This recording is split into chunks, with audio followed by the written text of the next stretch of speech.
Yeah. Getting there. How about you? Why don't we just close that door a little bit, and that way you're not in the doorway. I feel like there's a lot of people in doorways. It's a very small room. So I'm Joni Byun. I'm with Nakatomi and Associates. That's my day job, but I also am a board member for National Capacity. So I have the honor of being the moderator for this lovely panel. So what we're going to do is go through and talk about sort of the local perspective, a national perspective, and then dive deep into an issues-based conversation, right? So let me just get a sense of the people in the room. Are you communications folks in your organizations? Yes. Do you also have to do development? Do you have to wear other hats? Or do you get to just focus on communications? Lots of, like, all of us have to wear lots of hats, right? In this room. I know, I wish we had them right now. So I'm just going to turn it over to Jane. We're going to do 5 minutes each speaking, and then we're going to have more of a discussion since it's kind of a small group.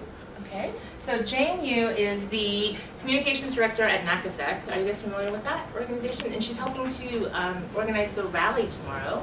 I'm not sure if everyone has people's bios in writing. Do you have them? No? Do you want me to read her bio? Do you want to just talk about it? You can just jump in. So Jane is the communications director. She's responsible for developing and executing communication strategies for traditional and online media.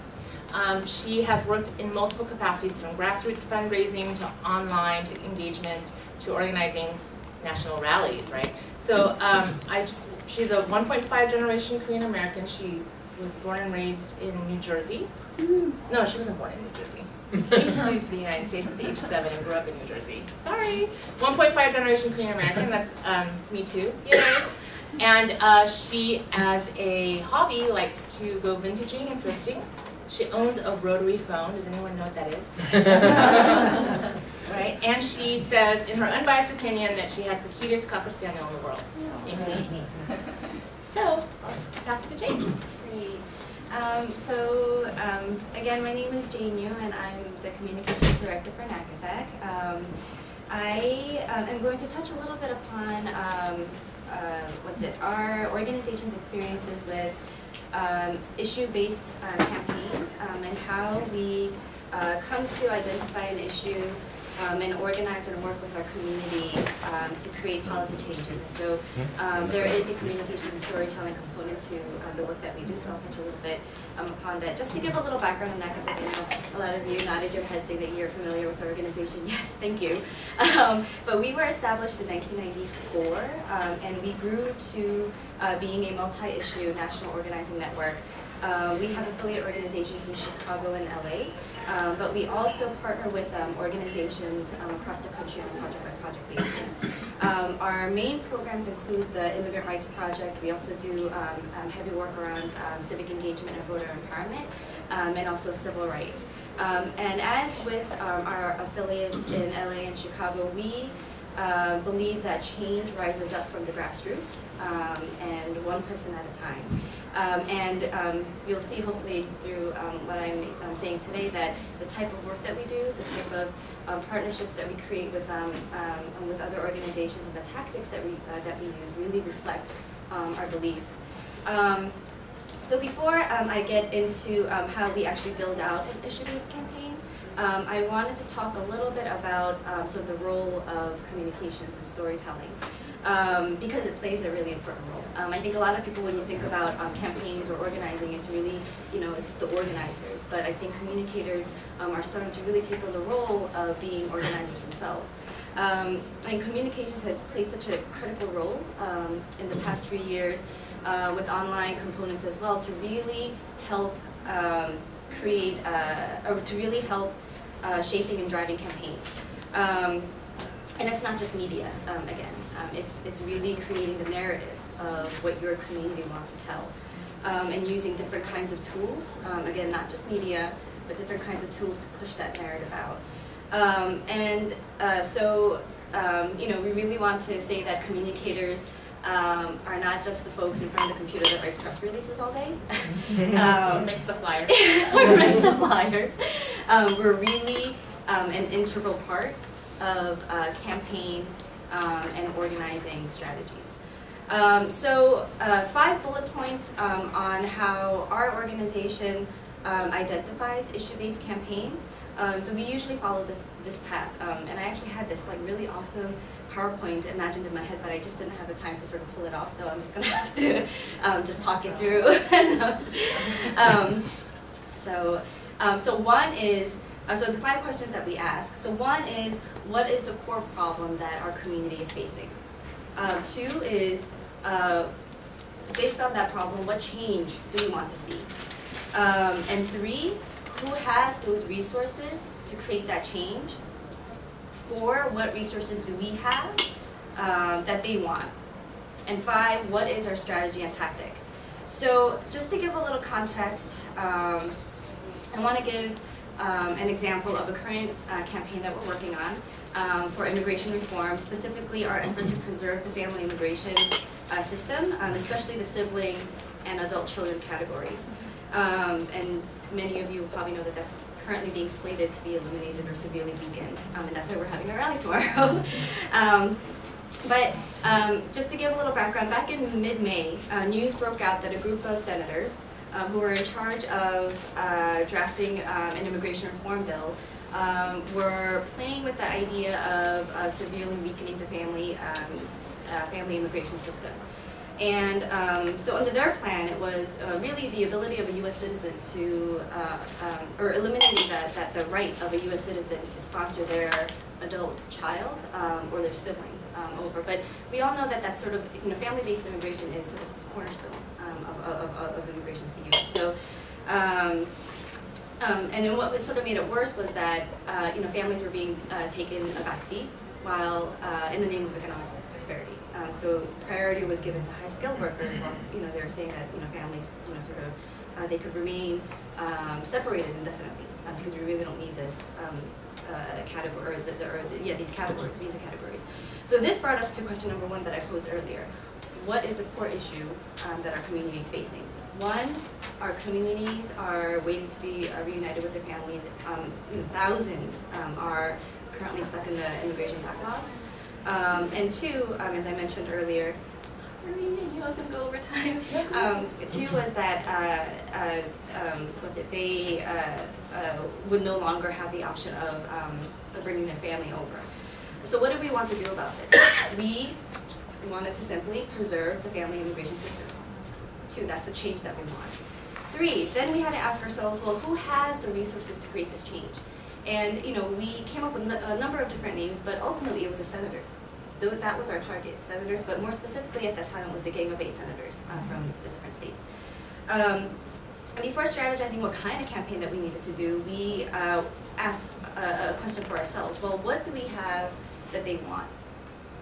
And again, we strategized and thought, well, the most powerful thing that we have that they want is our votes. And so based on this, we began our campaign and our strategy campaign. And we launched a quick organizing and communications campaign that included traditional and new media, but most importantly, stories of impacted individuals. We had youth who were waiting to be reunited with their father, their brothers. We had a story from LA of Mr. Cho who was who petitioned for his daughter to join him in 2008 because she her husband had passed away suddenly, and it was so hard for her to raise her children alone. Who was still waiting to be reunited. We had another story about a woman who knew the pain of being separated due to the Korean War, and she made a case of why siblings are so an integral part of the American family. And so it was with these stories that we went out to the community, and we began to collect petitions, and we began to tell other people why family immigration system was so important. And with those stories and with those petitions, with those signatures that we got over 1,000 signatures in just a couple of weeks. We went on legislative visits, and we used Twitter, we used emails, we used actual visits with legislators to say, look, our community, and not just our community, but immigrants and also voters want to see this visa category preserved. But if many of you, if you follow the sort of the immigration sort of happenings in the past month, in April, the Senate Judiciary Committee passed a immigration bill It was a strong bill. It had very good improvements, but the family visa system basically remained the same, meaning that it was still weakened or the sibling category eliminated. So now that brought us to a new moment, and really it's what's happening tomorrow with the Stand with Families rally. And we had to re-strategize. You know, I said earlier that some of you will be attending the rally tomorrow, but I just want to give a little context of what that what tomorrow is. It's more than a rally. It's actually part of an arc that we've created. It's part of this big movement that we created, not just since mid-March, but since 10 years ago, when we began to, when we first said that we wanted to win comprehensive immigration reform. And so, you know, that's sort of, I wanted to give that context, and that's sort of the kind of movement that everyone will be sort of joining tomorrow, and that's the story that we want to tell. One of the other things that I wanted to mention was that we created stronger partnerships with organizations who have, you know, different expertise and networks of their own. We have more powerful presence tomorrow on Capitol. And so it is with this that we hope to continue to sort of build that momentum, because it's really the people. I really do believe that. I really do believe that it's the people who, you know, one by one, even if they don't have a story to tell, their voice to say that, you know, they believe in a certain cause, and having and using tactics to let the legislators know that is the sort of kind of change that storytelling can really sort of provide. Just a couple of things before I close out. There are a few learning lessons that we also had throughout this sort of campaign, issue-based campaigns. One is that change doesn't happen overnight. Like I mentioned before, this is a decade-long work that we've been doing. And we're going to have losses, but we also have wins. So, you know, really celebrate your wins. Two is that you're probably more networked than you think you are. You know, every time we do a strategy campaign, we map out the people amongst our network. And we map out who do they, what kind of experts and skills do they bring. And through this, we were connected with so many financial supporters, teachers, small business owners who really uplifted our campaign. 3, partnerships are key. I mean, there's so many great organizations out there, and you know, once we sort of unite and do the work, we're more powerful. We're a more powerful force. 4, think about impact. You know, sometimes, you know, some of us, we wear different hats. Our organizations are, you know, strapped, but there are different ways to do campaigns where you're going to have the most impact. You know, who are your targets, and what is that impact that you want to make? And then 5 is your people. They're your strongest assets. They're your most, you know, rich assets. So really, really utilize them well, and acknowledge their participation and thank them for their participation. So that's all I had. I'm sorry I went over. Thanks for listening. So we'll do questions at the end for all of them. So we'll move right along to Ben de Guzman. He's what I call TGIF. Thank God I am Filipino. And he is with the National Queer Asian Pacific Islander Alliance. Everyone familiar with that? Yes? Yes, great. He's been a leading voice for over a dozen years, both locally and nationally, on a range of issues, including the LGBT communities and the AAPI, civil rights, veterans issues, immigration policy, and he was, in fact, born and raised in New Jersey. And he helped to coordinate the passage for getting Filipino veterans the payment or restitution that they should receive for serving in World War II. So as a proud son of a Filipino immigrant, I turn it over to you, TJF. Great, thank you. So what I was going to do was, in the spirit of the name of today's session, is tell stories about telling stories. I think Jane did a really good job of sort of mapping out kind of an overall arc about why it's important for us to tell our stories and to have a really kind of strategic impact. But I would also have to say, and many of you who are doing communications know, or hopefully you know, what a blessing it is to be able to have dedicated time to do communications. Currently, the National Queer Asian Pacific Islander Alliance has 1.3 staff. So I run around, I do our programming, I do our policy advocacy, I do our membership, I do our communications, and we have someone who's part-time and does our development work.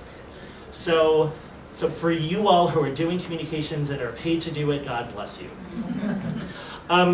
But as Joni said, I've been doing, I've worked on a number of different issues, and I wanted to kind of start with that because I think that's important. Are people here familiar with the We Belong Together campaign?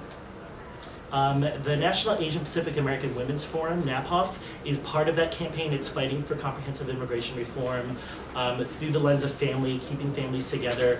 They have this really fabulous social media campaign, the Fair Fedoras campaign.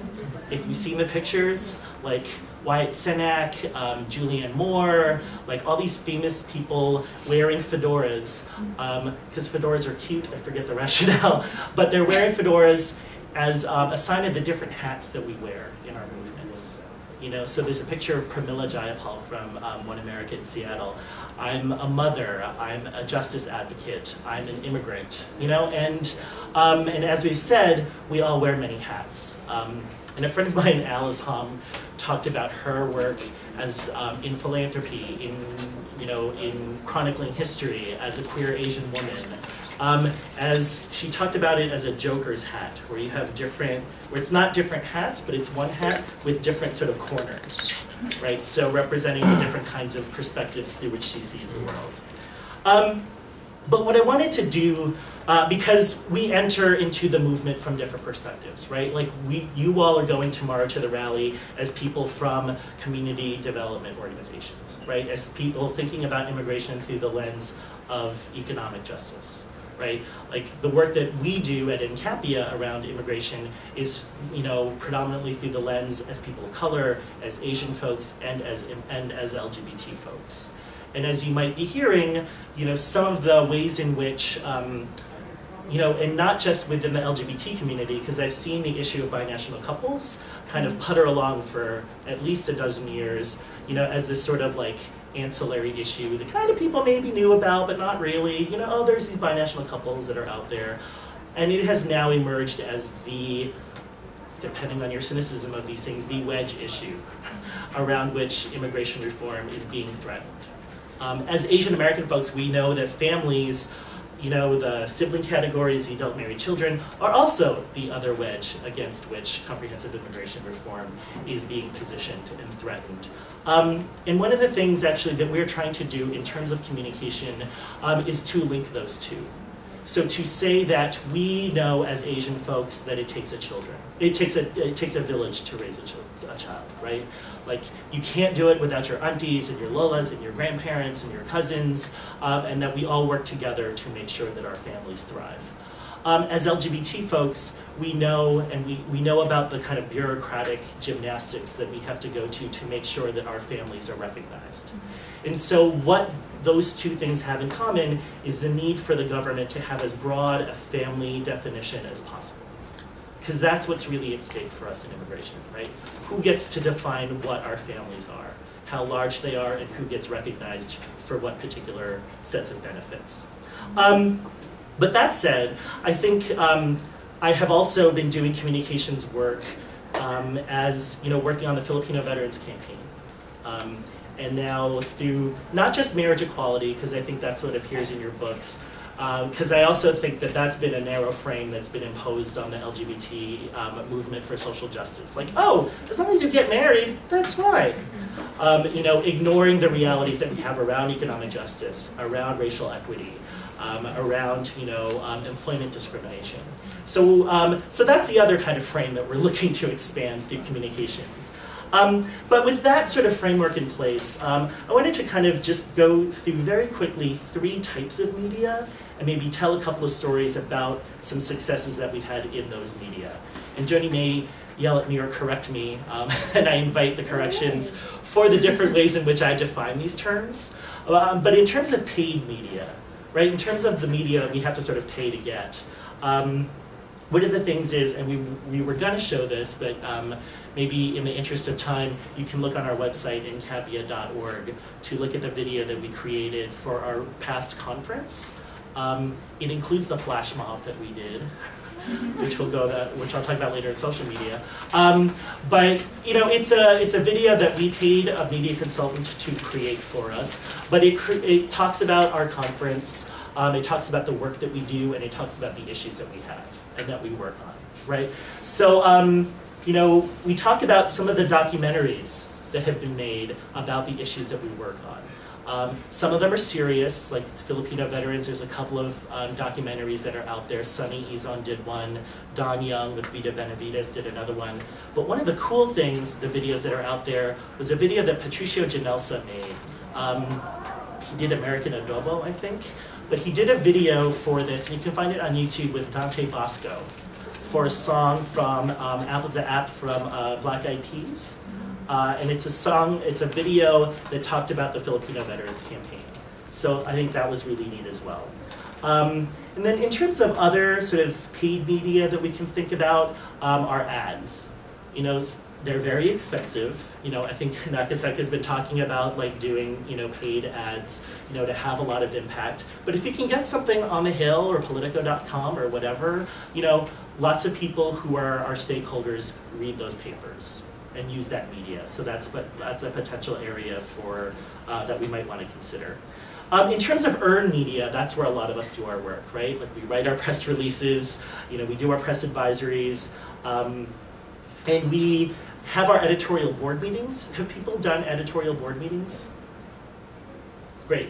So I think if that's not something you've done, I have actually had very little experience with editorial board meetings, but I know that it's a very important opportunity to build relationships, right? And so that's what I think is really key about doing media, because at the end of the day, it's talking to people, right? So the more people that know and trust your issue, the more successful you're going to be.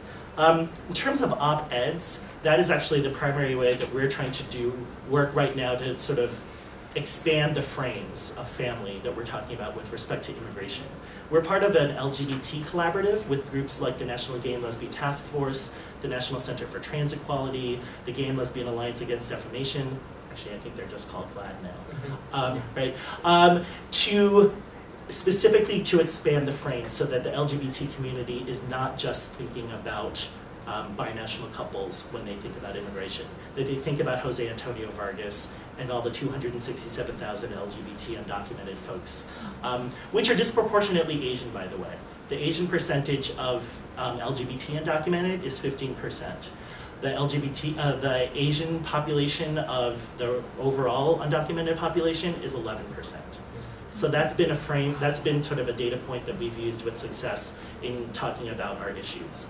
And we've actually made the specific point with folks about the whole expanding the family frame, right? So that shame on you, LGBT community, if you are talking about binational couples and letting the family category slide. Because we all are supposed to be fighting for expanding the definitions of family. I can tell you it's not being successful right now because there are folks in certain communities that are like, oh, you know, those siblings, that's not an issue we can worry about right now. Even though that's exactly what Senator Leahy told us when he refused to introduce the Binational Couples Amendment. But that's another story. So finally, and I'm being given and I think hopefully we can talk about some of these examples in the question and answer, but I think social media is really important. Right, and so I talked about the flash mob that we did at our conference. You know, there's other, the 18 Million Rising. Show of hands, folks that know about 18 Million Rising. An organization that's trying to be the social media arm of our movement as Asian Americans and Pacific Islanders. The Twitter town hall that they did last week, 2 weeks ago, on comprehensive immigration reform, was trending throughout all of Twitter. Right, so there's a way in which I think, and I'll use that to segue to my final point, is that, you know, the model minority states that we are sort of over plugged in, and I think we should use that. I think we should fight the model minority stereotype, but we should own the fact that our communities are online. You know, whether it's going on Twitter, but we should create institutions that specifically talk about our own voices. There is no Asian American section on Huffington Post. There's black voices, there's gay voices, there's no Asian voices, right? Podcasts are very few and far between. I just discovered that Angry Asian Man has a podcast. It changed my life. I'm listening to it right now. Well, not right now. But I think as we talk, I think hopefully the lessons that you have and the lessons that are here, we can all share them together. So thank you. Phil would be so happy to hear that. Thank you, Ben. And our final speaker, who is kind of flown in like Superman to help us. Toby was originally supposed to be here, but Parag Mehta is joining us today in his stead. He's the special assistant to the director of the United States Department of Labor. He directs communications for civil rights agencies that enforce the non-discrimination and affirmative action requirements of federal contractors and subcontractors, and that would equate to about 25% of all American workers, right? So it's for workers and for-profits that are about $700 billion in taxpayer money. He's also a public liaison that served in the transition team for Obama and Biden, and he managed the issues of AAPI, lesbian, gay, bisexual, and transgender, and other stakeholders interested in education and arts policy. He's also had multiple positions in the Democratic National Committee. And I won't go into all of them, and you can talk about it a little bit more, Parag. I'm just turn it over to you. Thank you very much. Good morning. Good morning. All right, so you've now heard about how to identify your problem and leverage your resources to address them. You've heard about some specific policy initiatives and the ways we get to them. What I would like to talk about is messaging and how you figure out the content and the substance of your message. And the first thing for me to tell all of you is that none of you in this room, beautiful and wonderful as you are, none of you are normal. You are all very, very special people, and God loves you, Jesus loves you, I love you, but the point is you're not normal because you spend way too much time thinking about this stuff. And you work in organizations where your entire day is dedicated, probably for some of you, your nights and even your sleep is dedicated to thinking about the issues that you've heard raised here and others that are important to your group. And what you have to remember is as you're thinking about your message, the audiences you're talking to, whether they be elected officials, whether they be policymakers, whether they be members of the general public or our own communities, they don't think about this as much as we do. You know, there was a study done about 6 years ago that showed that the average American person thinks about politics and policy for about 5 minutes a month. And you want to hear the really bad news?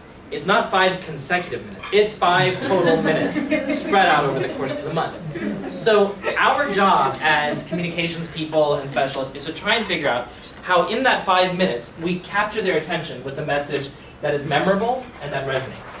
Is red okay? Red is perfect. He's such a good Asian color. Thank you. So the way we start is not with policy, and it's not even with the media, because if you first start thinking about social media versus paid media versus earned media, you're missing the first key step, because as Jane just said, you first have to figure out what is it you want and what are the strategies and tactics to get it. And I believe that in politics and in policy and advocacy, strategy is one of the least understood terms of all. Everybody wants to be a political strategist. If you read my official bio, I think I have strategy in there like 16 times. What does strategy actually mean? Strategy is 2 parts. It is what are the challenges that we face and we have to overcome, and what are the opportunities in front of us that we can take advantage of. I actually have a dance move for this. It's challenges to overcome, opportunities to grab. Challenges to overcome, opportunities to grab. Do this at the club tonight, you'll be very popular. It's like an easy line dance move. All right, so in order to think about the strategies that we are going to implement, because of the challenges, we all know the challenges, right? The challenges are that people don't know, a lot of people in this country don't understand our communities. They don't understand how we are structured, how we're organized. They don't get family reunification because for them the idea of having their uncles and aunts and grandparents living in the same house with them is crazy. And so they don't get us. So we have to do some education. We also face a barrier because there are a lot of people out there spreading misinformation about immigration and the idea that all we're trying to do is burrow into the society and bring like as many people along to take away American jobs or something. Not realizing that we are Americans and we will feed that economy. So we have lots of challenges we have to overcome. The opportunities that we can take advantage of are the things that Ben and Jane just talked about, right? The incredibly powerful personal stories, right? The fact that our story is rooted in the very American story about generations of immigrants from all over the world who've come here. So what we need to do with our messaging is step 1, because we're not normal, we're special but we're not normal, step 1 is not to start with policy. Step 1 is to start with values. What are the values that underlie each one of these things that we want? Why do we want it? Why should other people care about what we want, right? And the easy thing about values is that this is where you get away from the Democrat versus Republican, conservative versus liberal. There are core values that are common to almost every American, right? Name a value. And somebody name a value. What's a value? Come on, Darshan, give me one. Hard work. Hard work, right? You see this a lot in the immigration discussion on our side. These are hardworking Americans who play by the rules and pay their taxes and contribute to society. Hardworking. What's another one? Another one. Family. Family, right? This is an easy one for. In fact, I don't know why every time we don't talk to Republicans, we don't begin with family values, right? It's the core, supposedly, of what the Republican Party has been all about since 1981. So we should be talking about family values, right? The idea of you want good, strong families, families that have strong values, families that promote responsibility, then you got to keep families together, right? Family's a value. What else is a value? Commitment. Commitment. When we talk about LGBT rights, right, the right for marriage equality, which I agree with Ben, it should not be the central focus because the whole idea of LGBT rights is about choices. And everybody should have the choice of how they want to build their family and what that family looks like, and marriage may not be in the cards for all of us. But the idea that for those who want to enter into marriage, that the idea of commitment, the idea of committing your life to somebody else and being able to do it publicly, and to be able to do it legally, and to do it with all the rights and the responsibilities that come with it. Commitment, another good value. What about fairness? Fairness, right? Fairness is a fundamental value. Are you reading my notes over there? Fairness is a fundamental. It's like in every one of the issues Ben talked about, I wrote down fairness, fairness, fairness, right? Because Filipino veterans, it's only fair that we pay people for what they did for us. We give them the benefits that we promised them from the beginning. Fairness when it comes to marriage equality and all the other LGBT rights, it's about treating people fairly. Fairness when it comes to immigration reform, because we shouldn't have one set of policies for people who immigrate from Europe and another set of policies for people who immigrate from Asia, right? Fairness. Fairness is one of the most fundamental values of American society. It's built in. You know, it's built in from 1760 to now. Fairness has been part of the discussion all along, so it's an easy go-to one. Give me one more. What is, if Whitney Houston were here, what would she say is the greatest value of all? Love. You know? And one of the reasons I was so glad that Keith Ellison was our opening act today is because when I first met Keith Ellison, when he was running for that Minnesota 5th Congressional District seat in 2006, every speech he used to give was about love. And he said that as Democrats, as progressives, whether you're a Muslim or a Christian or Jew, we all begin with the value of love, right? Love is the greatest value of all. And I really find it odd that in politics I hear so few politicians outside of Keith talk about the value of love.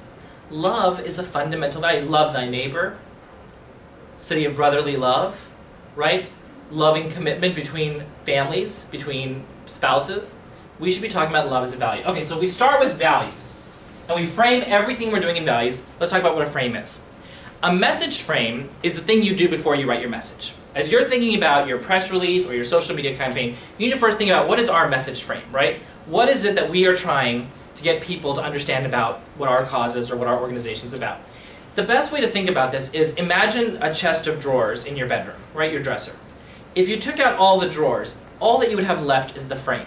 The frame is what ties everything else together. Whatever your message is going to be, it's all connected by the frame. So you need one overarching theme, right? One overarching message about what our frame, what we're all about. That's called your message frame, and I'll give you an example in a second.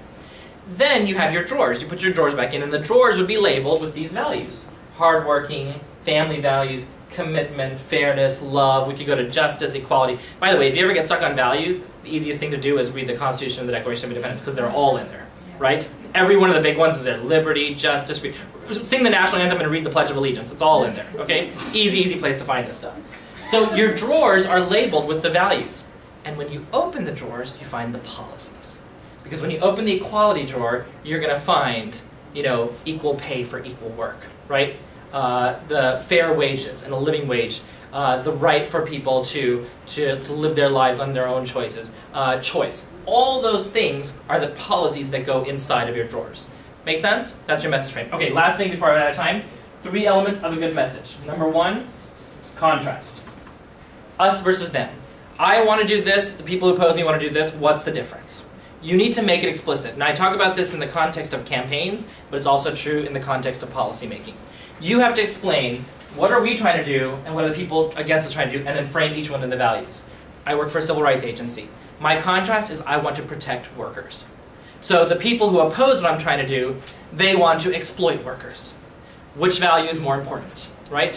Which value is more important? I want to protect people who are hardworking. I want to give people fairness. I want to treat people with equality. They obviously don't. That's an easy way to make an argument and frame it in a way that's very clear-cut, and it's going to build more support for you because almost all of us agree with these values, right, regardless of where we come from politically. The second piece is urgency. Why should I care?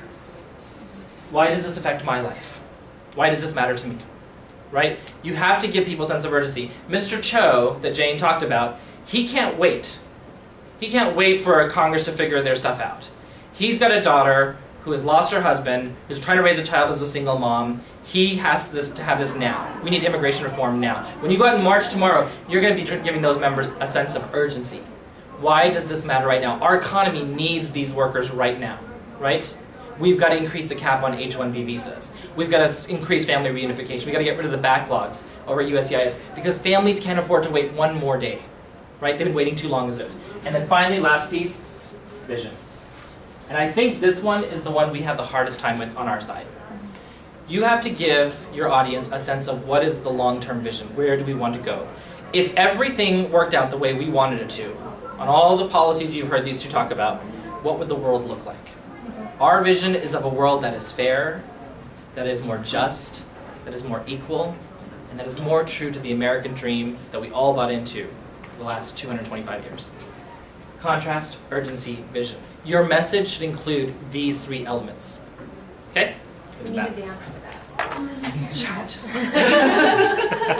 going to dance. Thank you. Okay, so I'd like to open it up to questions now. I know you guys are all chomping at the bit to name values, so do you have questions? Yes. Can you give another example of contrast? Sure. In 2006, when I was working for the DNC, we were trying to win because we had lost everything. We had lost the House, the Senate, the majority of governorships, the majority of state legislatures. So we were running at a time when George W. Bush had just been reelected and he was going after Social Security. So the contrast we used was, end the culture of corruption. Because what we were trying to point out is, remember, 2006, the Republicans were sort of in a death spiral, right? They had more members of Congress in jail than they had in Congress. They had Harriet Miers was appointed to the Supreme Court, and oh, just kidding, because she's not qualified for the job. So we had Katrina, where the president and his administration had completely bungled it, and then didn't even acknowledge the fact that they had messed up.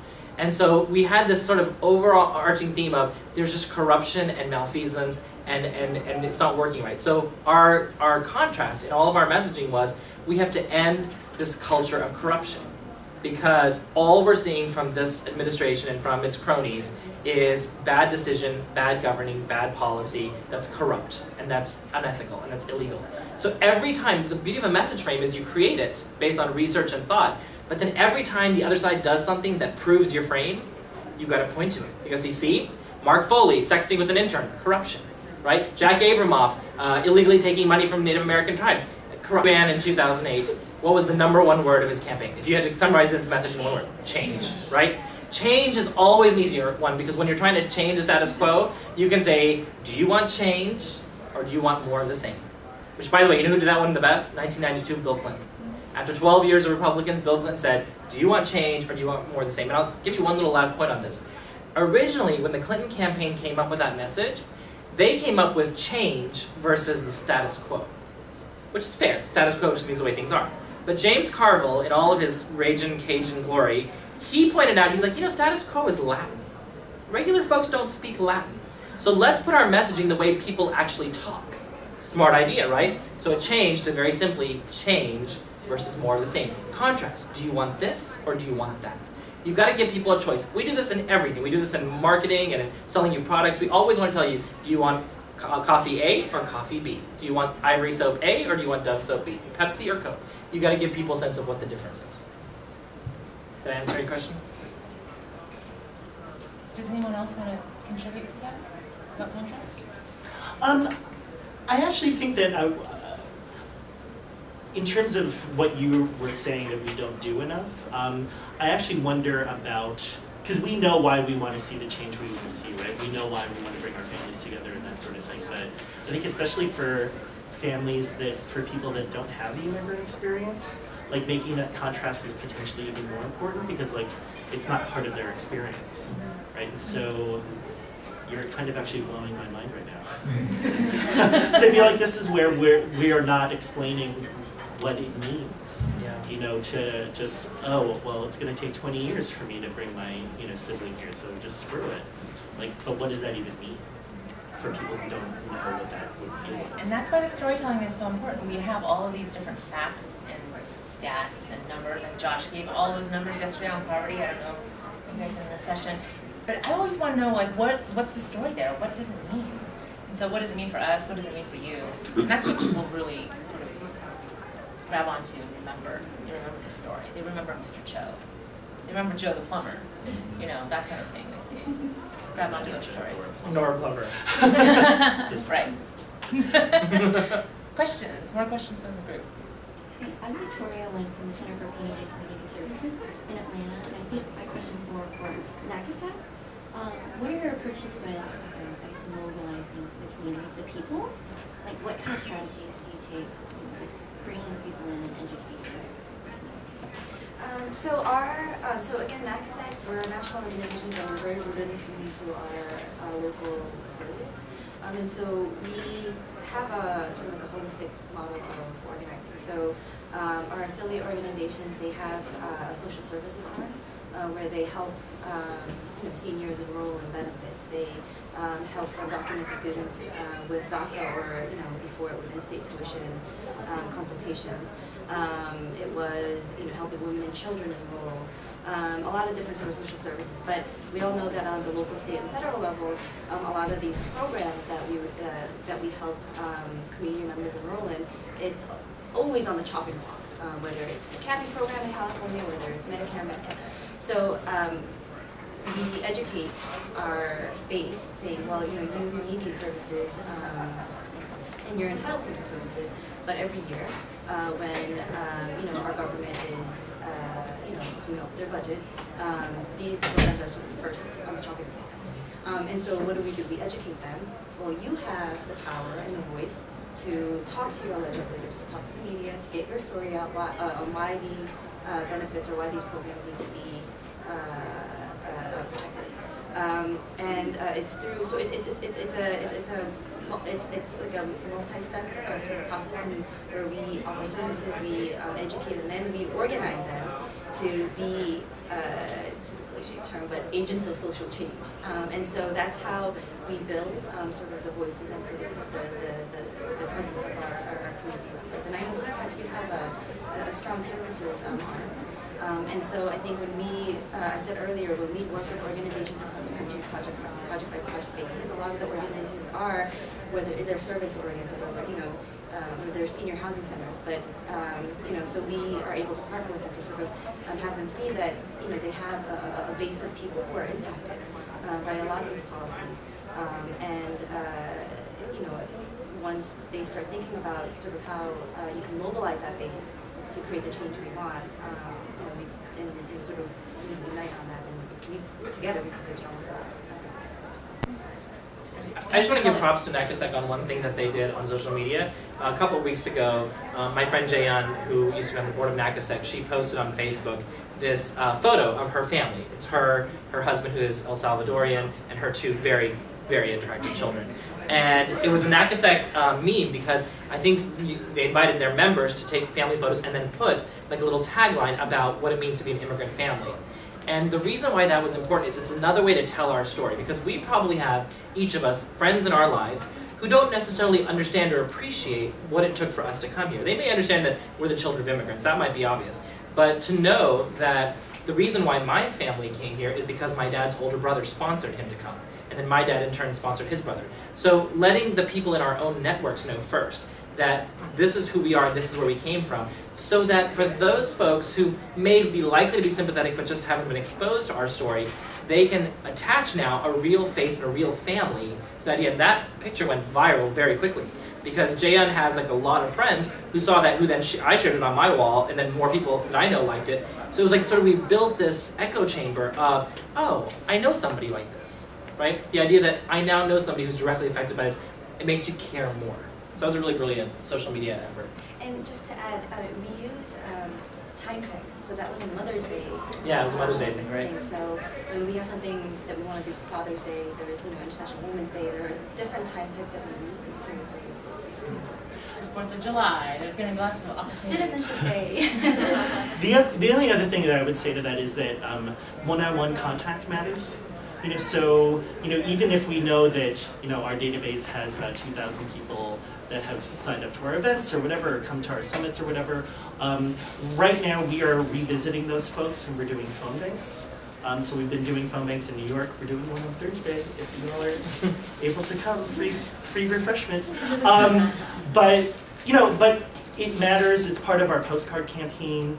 So we've sent out the mailing to all of our folks, and we're following up with phone calls. So even if they don't, put the stamp on the postcard and send them to the members or whatever, like, it's keeping the drumbeat, and it's making kind of a direct ask.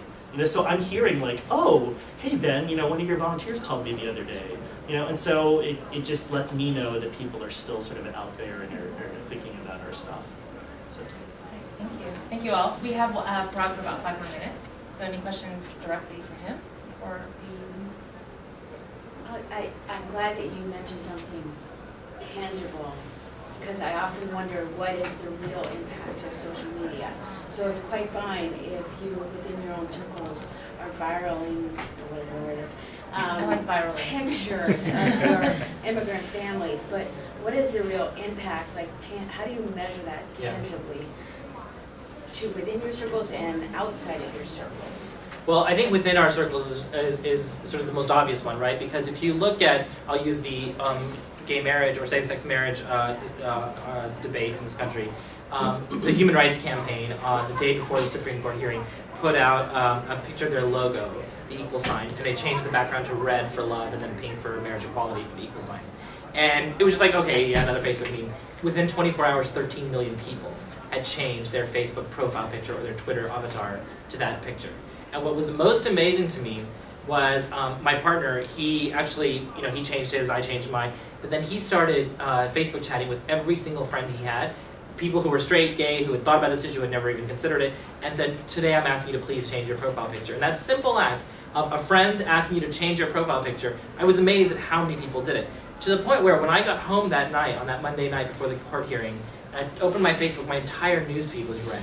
Everybody, my dad had changed it. My younger brother, who listens to country music and watches wrestling, he had changed it. And I asked my brother, I said, did you know what you were doing? He said, I didn't at first. He said, but when my own friends started commenting on my Facebook saying, thanks for doing that, or good job, or way to go, it made me feel good.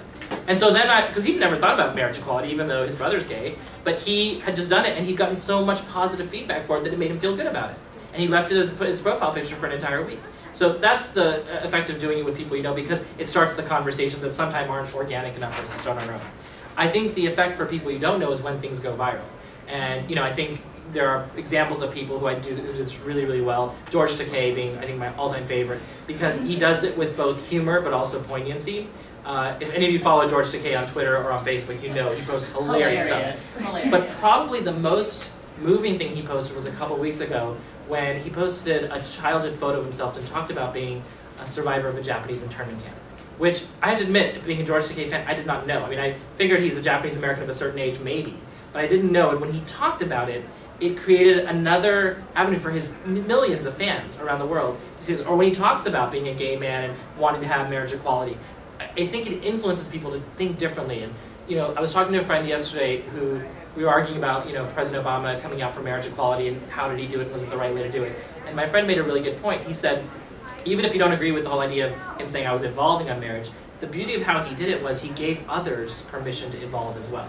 There are a lot of people in this country who hadn't supported marriage equality, but once the president came out and did it the way he did and said, I have changed on this issue, it allowed other people to do it. So sometimes with these social media campaigns or how we talk to that middle part of America that's movable, I think the goal is to give them a reasonable way to change their minds on something.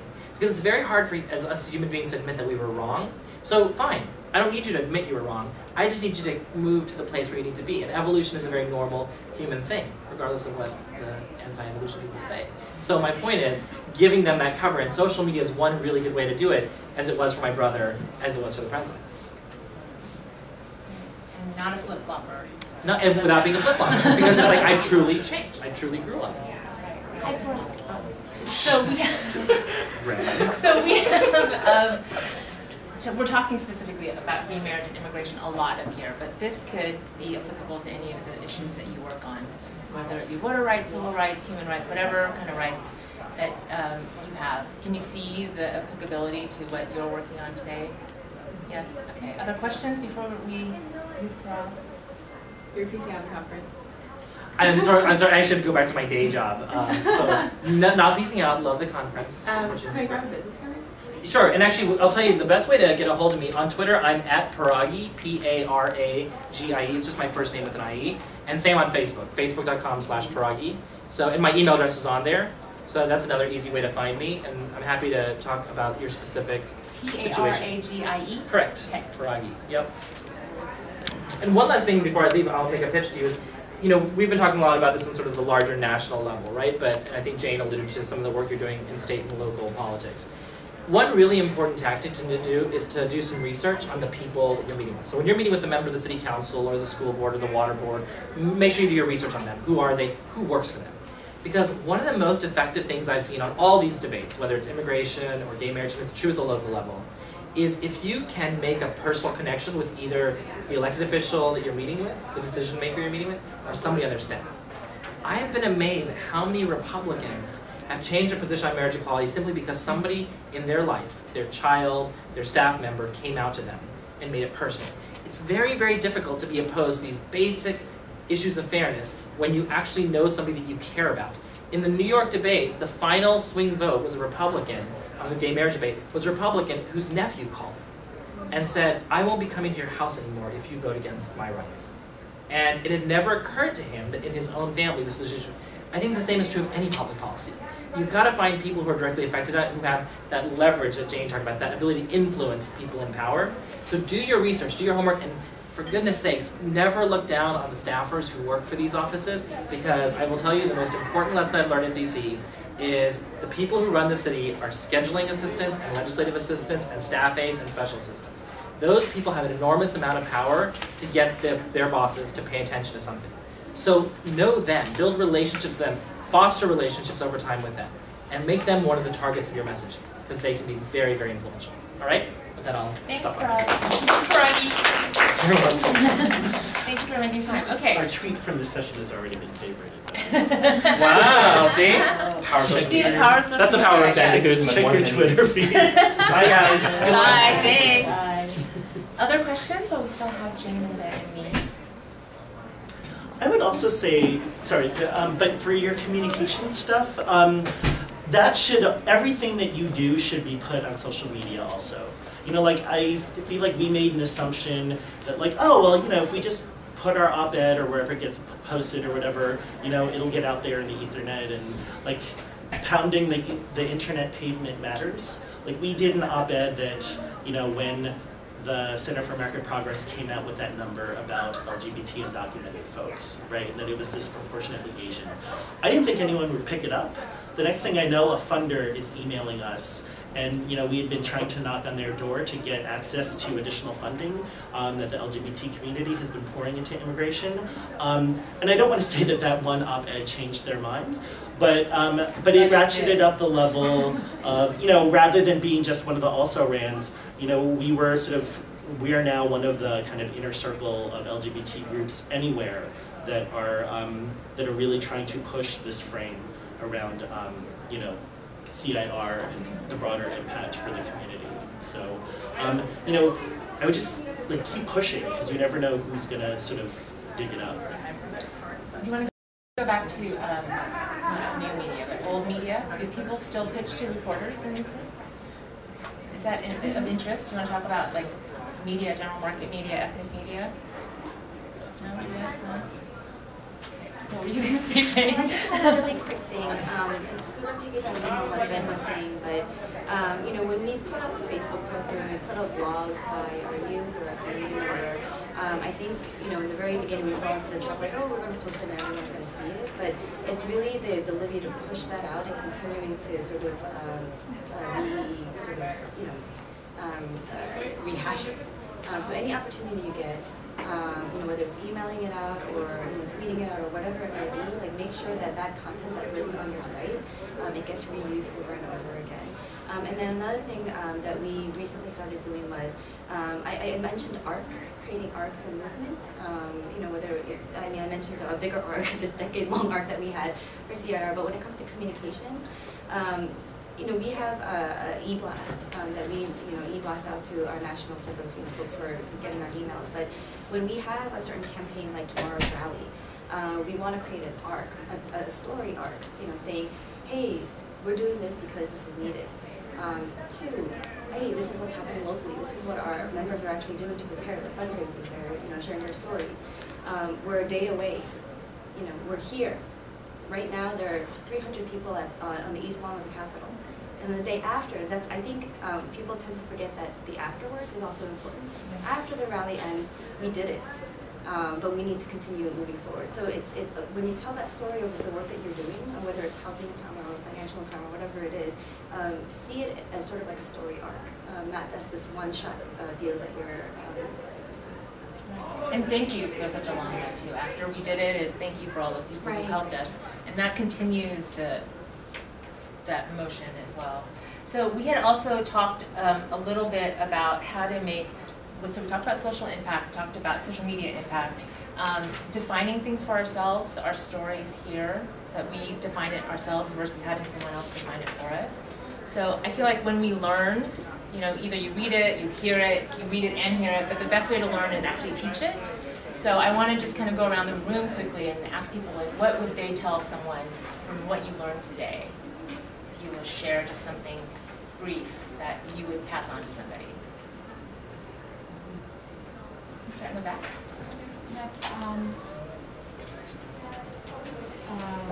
Our voice is important. Don't be afraid to fix it. Our voice. Great. I guess yeah. That's it. That's it. It's very concise. That's good. Yeah. Okay. I really like the way that the structure of the message was broken down to its basic building. Mhm. Talking about values. Yeah. Right. So that was good. So when I'm talking to immigrant audiences, I always think of what would my mom understand, Yeah. and when I'm talking to what would my friends understand, or what would people I don't necessarily talk to. So it's really important to think about what are the shared values. Yeah, that's great. So something that I found to be very insightful was the idea that communicating a story could really personalize an issue people understand intellectually. Excellent. I myself was fascinated by the idea of contrast. Do you want this rather than this? Good. Same with what other people were saying about making it personal to other people, and then they care about what it means. So you're not going to connect to something unless you can personalize it for yourself first. So the idea of relevancy, Yeah. right? Message relevancy. I belong to the Cherry Blossom Giving Circle. It's a giving circle. It's what they call a democratic form of philanthropy, where anybody can join I love pool giving money and resources and give back to the Asian American community. And make a bigger difference together, Make right? a bigger difference, but it's a little haphazard, I've noticed, and I'm interested in the structure that Miss Yu set up, and having like a real focused energy behind giving and who we target and why are we doing this really. We're having a reception tomorrow, and I've asked that people come, like the grantees, and tell their stories so that people who come to the fundraiser can connect to the people who receive the money and how it made an impact in the community, and maybe then they'll give money to us. Right, or give money directly to those organizations, and that That's it, doubles yes. your benefit too, right? And your relevance, so good. Great, thanks for sharing. Balance really well in your audience, even though it might not happen to you, but we all have kind of just the same shared values. So an example is just a picture going through Facebook, kind of as a really simple thing to do. It takes less than 2 minutes, and it gets shared around viral, like you said, within how many hours, and it just connects everyone. And just on that, consistency is so important, right? If you just do it once and then don't look at your Facebook again for a month, I mean, that's not really going to help, right? So for your organization especially, like, be as consistent as possible. So actually, the thing that I would spread on, because there's two of us that work in the communications department in Asia. So I would actually, what you had just said, Jane, the very last 2 minutes ago was to, after an event ends, to actually go back and post again, to continue on, rather than kind of having it disintegrate. And it made me realize that my organization, we actually don't do that. We really post beforehand and during, and we kind of forget afterwards. So kind of going back afterwards. Because you're on to the next thing, yeah, right? because So you move on fast, to the yeah. next thing. So going back afterwards and saying thank you, or, that was great, let's continue this on. Right, especially if you get some kind of a great result out of it. Right. To share that as well. Can I actually ask a question? Yes. Can you give suggestions on how to get more Twitter followers and Facebook likes? Especially for us, our constituents and our clients are mostly utterly Chinese people who don't necessarily use Twitter or Facebook. Maybe ask the question back, well, why do you want Twitter or Facebook followers if your constituents don't necessarily use it? I mean, What's the purpose for you? Just so more people in New York City are aware of the work we're doing. And it's also important for funders to see that we're social as well. Can I actually say something? So, because we kind of did a study about this in our organization, the time of day that you post has a big impact of when you can get a lot of likes, or actually even people who look at your post. So we noticed, like, during the lunchtime. It's usually during the lunchtime in the evening usually. Yeah, you get a lot during the lunchtime, right up from like noon to 2, rather than in the morning or late at night. I think for us too, we work with a lot of recent immigrants who Yeah. are living English proficient. We also have a youth base though.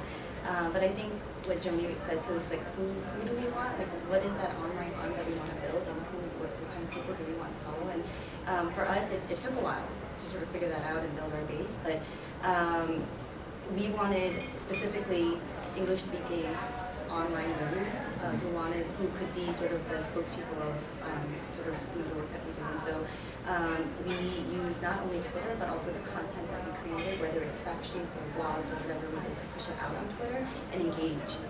It's not just a matter of just tweeting it out, but finding people on Twitter, tweeting back and forth, conversing with them, even on Facebook as well. So I think that's really key, to engage, ask questions, say, oh, that's really cool, check out our thing. I think it's a lot of work.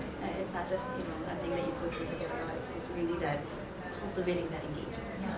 It's almost like relationship building, but it's online. And so you might have to start following a lot of people and then asking them to follow you back. It's like, girl, post my thing. I mean, especially for people who do have a lot of followers. Like, you know who they are. If you could get George Takei to, we were approached once by man, if we could get George to just do one thing for us, it would, and I was like, honey, if I could get my thing, right. Yeah, or Angry Asian Man, or any of the other sort of, things. But, Blogger blogs. Mm-hmm. Yeah. But we don't have enough Asian American blogs, I would say, too. Right, but it's not going to happen overnight. So you're building that process, and I think you need to cultivate where you want to grow it, rather than it just being like, just like us. We had a couple hundred followers before, but one of our interns accidentally deleted our account, so we kind of We're all very sad. We're like, oh. Yeah. Okay, wait, let's wrap up these two, and then I'll come back to your question. Can you just tell me what you would share? I think I was struck by the fact that, storytelling and narratives and all of that, it's not just about reporting out or communicating your successes, but it's also about talking about those failures. I think some people forget that, it's both sides. You really have to let people know about failures, because a lot of times in the failures you learn things that are very important for communities. Right. Especially if you learn something from them, right? I think I appreciated the science behind, messaging. Well, it's because, we communicate to the community, but then also we kind of figure out how we communicate internally with all the coalitions or the people that are behind this message. And I think this, especially with recruiting volunteers or recruiting partners, this is very easy for them to see, like on paper. Like, how we get to it. So can empower them and also get their buy-in to what the message is and that they're able to provide input. But I also wanted to speak about the Twitter. That was also a struggle for us, with Twitter and Facebook, but I think as we started recruiting more volunteers from the college community, they actually assisted us with spreading the message and spreading all the events that we had and volunteer opportunities, and connecting with the different ethnic groups and things like that. That was really helpful for us. That's great. Last word? I think for me the three rules, the contrast, urgency, and vision. So I always try to make sure our message has impact, but I think this is a good guideline. So I think in the next time I write a press release or send an email newsletter, there should be some benchmarks. Does this have this? Yeah. Good. Question? It's not really a question. Can I take my turn again and tell you what Let's go round the room again, like everybody. The first thing that comes to my mind. I think my big takeaway would be, I was just thinking in context of the work that I was doing in India. I was working with undocumented migrants from Bangladesh to India, and they live in really bad conditions in the slums, and they don't want to be visible and all of that. So when you work on them and build a campaign around their basic services issues, then I think that the vision is important, but I think the urgency part would be what I focus on. Why should we care that there are these people? And it's not just human argument that I can then give, because then I have to say cities are developing. It's the whole urbanization argument, the limited resources. We need to do policy level changes to fair share of. But otherwise, we are sitting on a time bomb, this and that. Like, there are going to be resource wars otherwise in the cities and this and that. So, well, that's why infomercials are so effective. They'll say, act now, call now, there's only 25 spaces left. That first 25 callers, get this extra slinket. So, do you have a closing line? And then we have to conclude. Yeah, and it's actually kind of a dirty little secret. We've spent some resources in finding people who will do our stuff for cheap. So a lot of our stuff out there has, I would want to say it looks cute, but it gives us a production value that I don't think sometimes we deserve. But I would say check out our newsletter. It talks a little bit about what we do, especially if you hadn't heard of NCAPI before. And one of our lessons learned is that actually we developed this visibility campaign that I think we're still trying to figure out what it will look like. So we have cute materials, but we don't have strategy and tactics to put it out there. So, it's bringing our community's faces out there. I support same-sex marriage, I support immigrants' rights, and I do so in the languages that our communities speak. I'm all about the reveal. So we tried to put these out at Prides, giving them to our local members or whatever, but I just wanted to share that with you if you all were interested. Help me take away materials that I don't have to carry. Yes. Distribution of wealth. Anything else, Jane, as the last word? Just what I said before, I think, when we start doing the communications work, we have so many different ideas and what we want to do, but sometimes we get so busy that we get caught up in everything. But just remember that really the people are your best assets, and don't forget what they're saying, listen to them, and really work with them to work on the message together. So, yeah. Thank you all for participating. Oh, and fill out a form. I don't know if I got one on the seat. Evaluation sheet, please. Thank you.